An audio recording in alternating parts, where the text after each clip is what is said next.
designed hamlets and isolated cottages plotted over the hills. Its sound pattern built by birds and by near and distant cattle. Ideal for a summer, but dull and lifeless winter, you might think.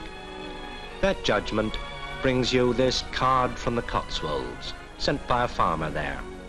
Come on down, he says. We don't hibernate between the autumn harvest and spring sowing. You may be surprised.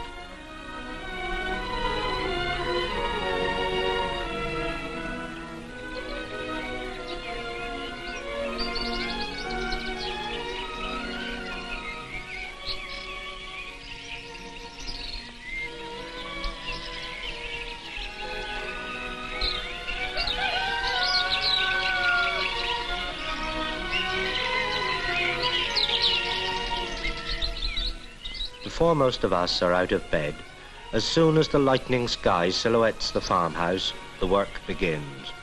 Milking first, twice a day, regular as clockwork, 6:30 in the morning and 4 in the afternoon.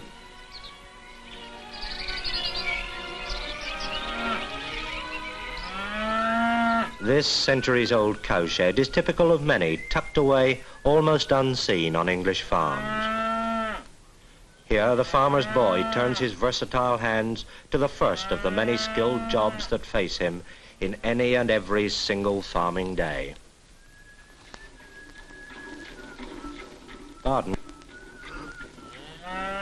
Machine milking is fast replacing hand milking. It not only saves labour, but it does the job more quickly and hygienically, and the cows prefer it. A properly fed and contented cow will give an average of 3.5 to 4 gallons of milk a day. Some give more, to 7, while prize old ladies have been known to average as much as 9 gallons a day.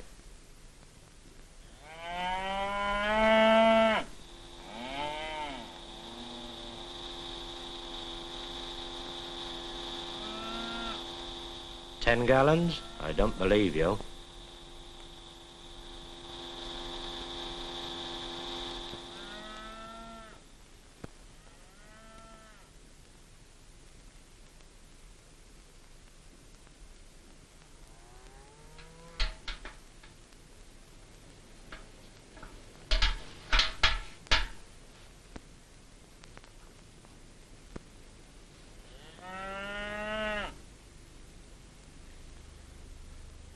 Milking over, it's time for the farm breakfast. Then, while city workers are scrambling for trains and buses, the farmer says goodbye to his wife and child and, simply crossing the yard, is at work.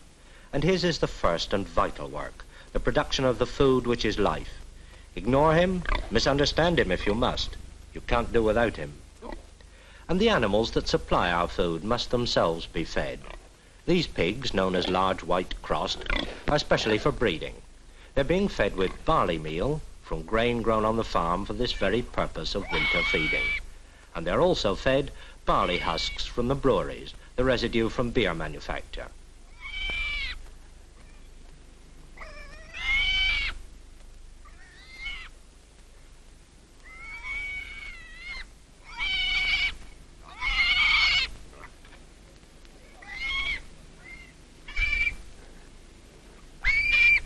They look sausage-shaped already, don't they? Not funny. Cattle, perfect ladies in this case, have better table manners. They don't rush at their food like pigs. But this outward show of feminine daintiness is deceptive, for their appetite's no less than their 30 gallons of water a day. But we're concerned with winter and the subject of food. A typical ration of hay for a cow in winter is 16 pounds. Here they are enjoying it as an hors d'oeuvre. And in addition to this, a cow 16 pounds of cattle cake and 35 pounds of mangles, all of which adds up to 7 pounds weight of food. So don't be taken in by her innocent eyes and demure look. Yes, it's feeding all the time on a dairy farm. They never seem to suffer from loss of appetite, nor to worry where tomorrow's meal will come from.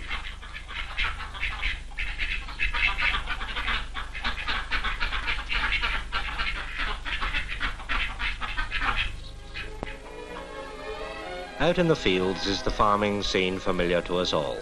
True, the fine old pair of horses has gone, but a modern driver can do almost anything with a tractor, and a modern tractor can do almost anything about a farm. Well, maybe not cook the Sunday dinner, but there'd be precious few to cook without it.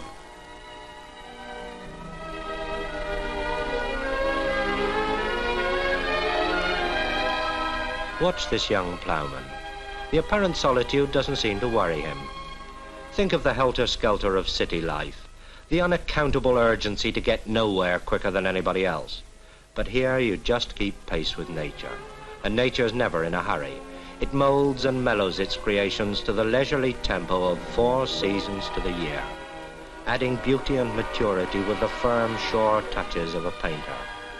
A countryman can't help but learn the secret of each day's subtle change in his surroundings. That's why for him there's variety in every working hour.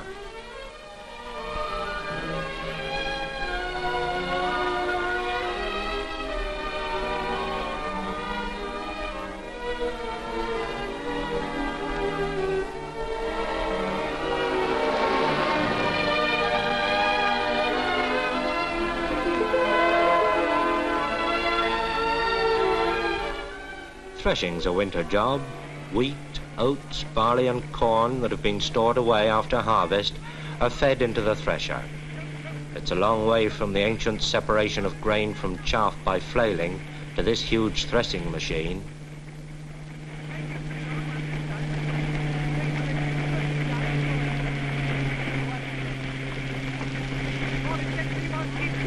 Once again, the ubiquitous tractor supplies the motive power.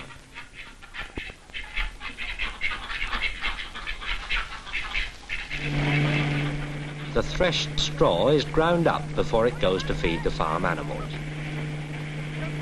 This wheat, which is being sacked, will be sold to the Ministry of Food to go to the flour mills.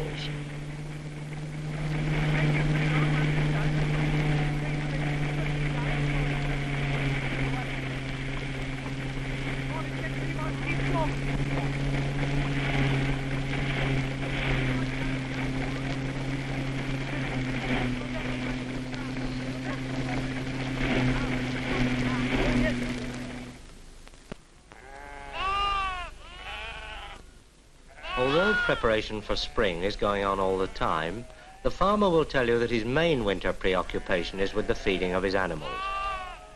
This fine flock is of purebred Hampshire Downs, and at the moment they're waiting as patiently as sheep, for the farmer to fill their troughs. They're not waiting because they don't feel like a meal, for they're always hungry. They're being held back by the farmer's right-hand men, 2 sheepdogs. They say that some humans are almost as intelligent as these remarkable animals.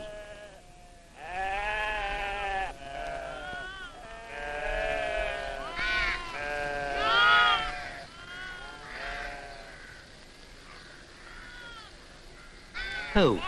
Me? I never said a word. They're fed on chopped clover, hay and dredged corn, which is a mixture of peas, oats and barley ground together, all grown on the farm. You may feel that the farmer could have shown more invention in his selection of the menu, but the speed with which the troughs are emptied shows that he knows just what his flock appreciates. By way of variety, however, they're sometimes put out in folds, folded on growing kale or swedes which they eat in their natural state.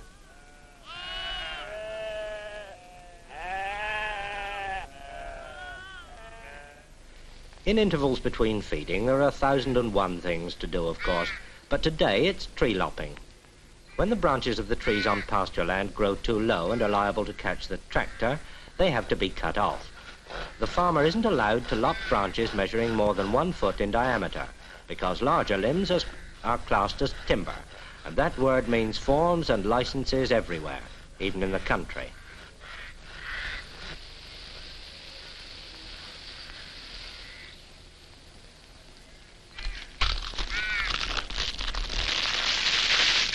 Tree lopping is not without its hazards. This boy fell 30 feet unrehearsed as his ladder was broken by a falling branch.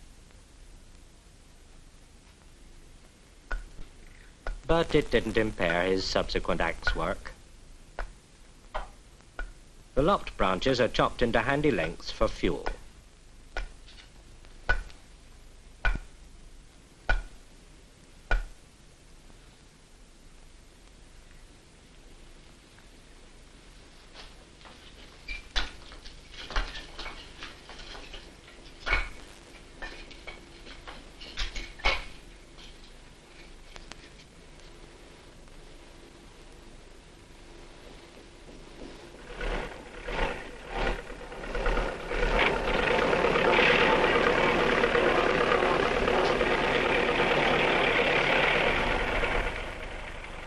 Midday brings food, rest and refreshment, and what better place for it than the local?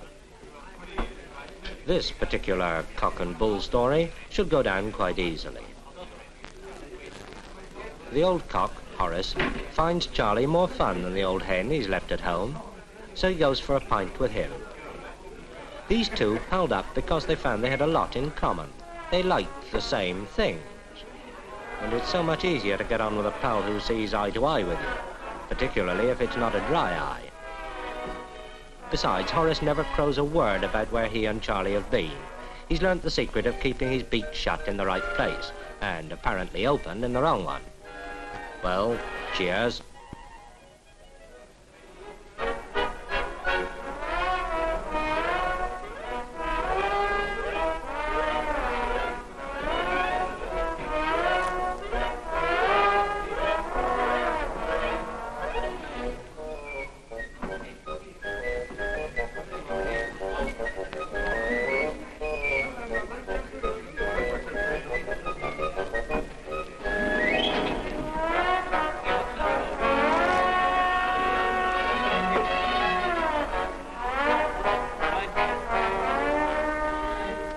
The locals are quite used to Horace and his unusual habit, so it's little wonder that he doesn't hold their attention all the time.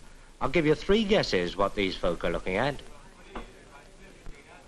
1, 2, 3. And that's the number of pins knocked down. Yes, it's skittles.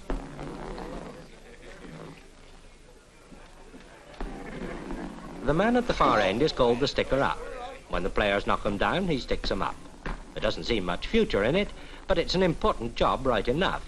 If he wasn't there, the players would have to walk 75 feet every time they wanted to set the pins up again. The popularity of this game is shown by the number of skittle alleys in country districts and the skittle leagues, each house with its own team, playing matches at home and away.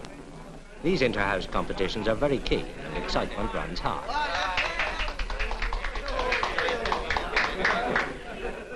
And ladies take a hand as well. Look at that, there's nothing to it.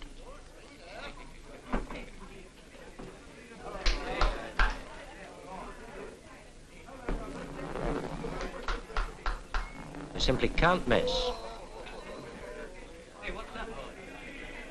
Well, you can hardly miss.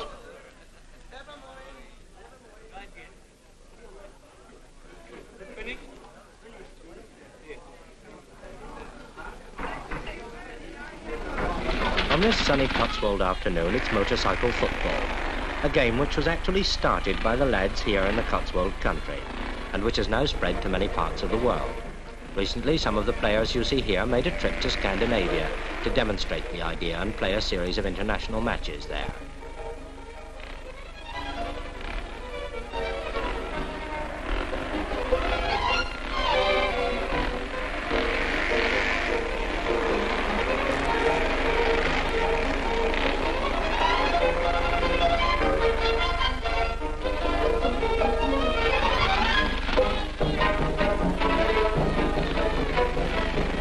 Each side is of 5 players, including the goalkeeper. The cycles can be of any engine capacity, while the size of the field can vary between 100 and 130 yards in length and from 50 to 100 yards in width. There's no offside rule, which is just as well when you're dashing along flat out on a fast motorcycle. But there is a strict set of laws to govern the play and to minimize accidents, which could easily be caused by speeding after the ball regardless of consequences. You see just how far the mechanization of agriculture has gone.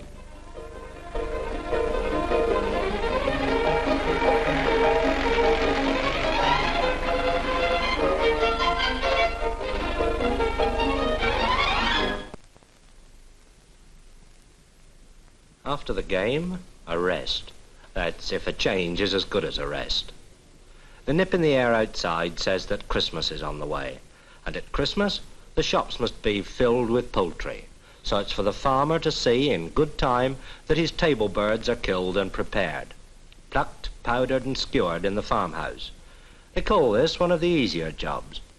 If you've tried to do it as skillfully and as cleanly as they do, you know just how easy it is.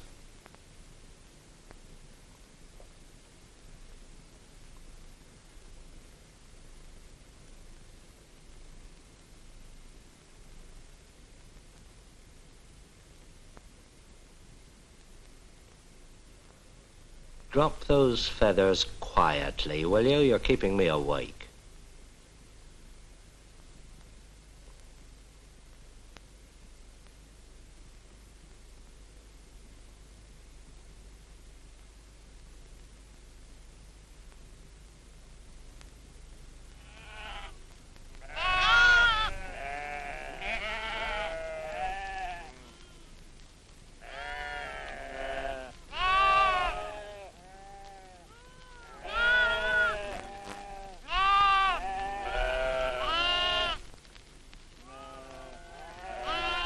Next morning begins one of the great days of the farming year.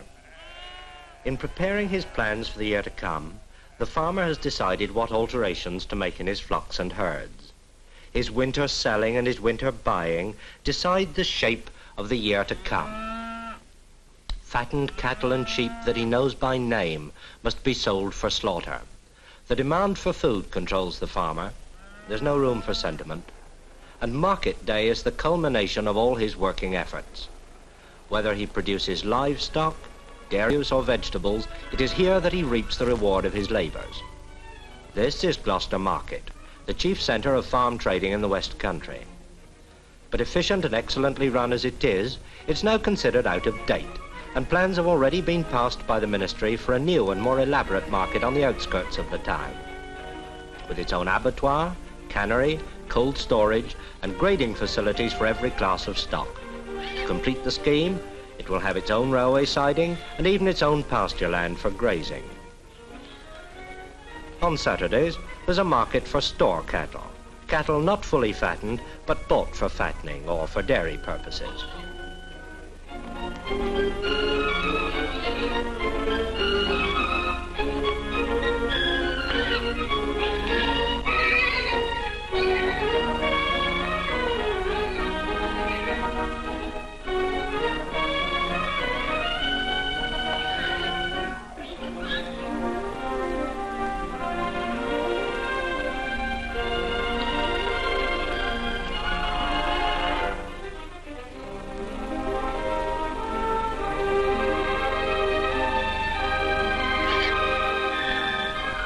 On Mondays, store pigs, sheep and calves are sold.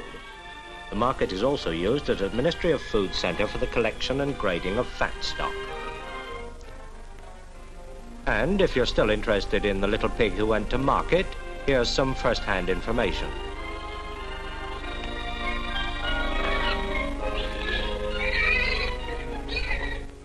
This farmer puts his own mark on his purchases.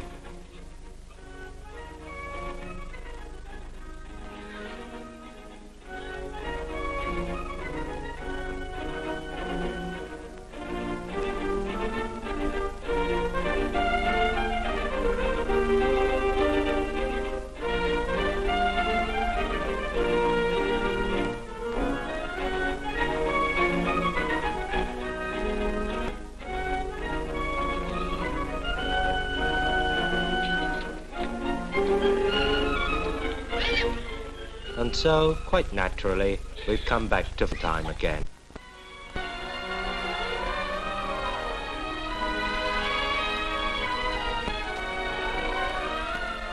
The toast is today, and tomorrow, and next year. Whatever their wish may be, let's add one of our own. Working people may prosper to the measure of their capacity and our need. Oh, and thanks, farmer, for your card from the Cotswolds.